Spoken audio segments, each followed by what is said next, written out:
नमस्कार बंधुरा सकले केमन आछो मोयर परिवारेर छोट्ट भिडियो तोमादेरके अनेक स्वागत जानाई। तोमरा भेटकी माछेर पातुरी तो अनेकेई खेयेछो। आजके चलो तैरी करा जाक भेटकी माछेर कालिया। खूबই दुर्दान्त खेते हय। ट्रास्ट मी এটা একবার বাড়িতে অবশ্যই তৈরি করে তোমরা দেখো। তার জন্য প্রথমে কি করতে হবে আমি দেখো ভেটকি মাছগুলোকে নুন লেবু আর হলুদ দিয়ে সুন্দর করে মাখিয়ে রেখে দিয়েছি। এবার চলো আগে মশলাগুলো রেডি করে নিয়ে যাই। আমি নিয়ে নিয়েছি অল্প সামান্য পরিমাণে মৌরি, নিয়ে নিয়েছি একটা দারচিনি আর নিয়ে নিয়েছি এলাচ। এটাকে আমি গুঁড়ো করে সাইডে আমি রেখে দিলাম।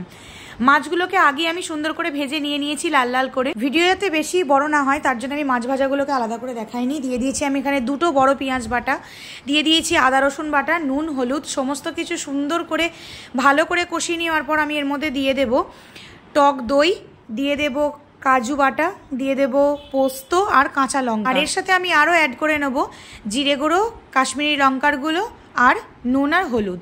সমস্ত কিছুকে একসাথে সুন্দর করে মিশ্রণটাকে মিশিয়ে নেওয়ার পর যতক্ষণ না পর্যন্ত একটু হালকা লাগা লাগা অবস্থায় আসবে ততক্ষণ পর্যন্ত মশলাটাকে আমরা কষবো একদম মিডিয়াম ফ্লেমে। হাই ফ্লেমে দিয়ে মশলাটাকে কষলে অনেক সময় মশলাটা পুড়ে যায় আর খেতে টেস্টটাও আসবে না। তার জন্য মিডিয়াম ফ্লেমে দেখতে হবে যাতে মশলাটা সুন্দরভাবে কষানোটা হয়।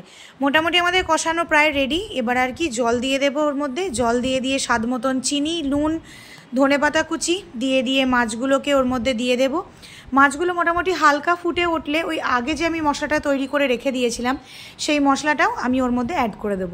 সুন্দর করে সিদ্ধ করে নাও। আর কি আমাদের রান্নাটা রেডি। তো সবাই জানিও ভিডিওটা আমার কেমন লাগলো। যদি ভালো লেগে থাকে আমার চ্যানেলটাকে প্লিজ সাবস্ক্রাইব করে নিও। আমার সঙ্গে থেকো, পাশে থেকো।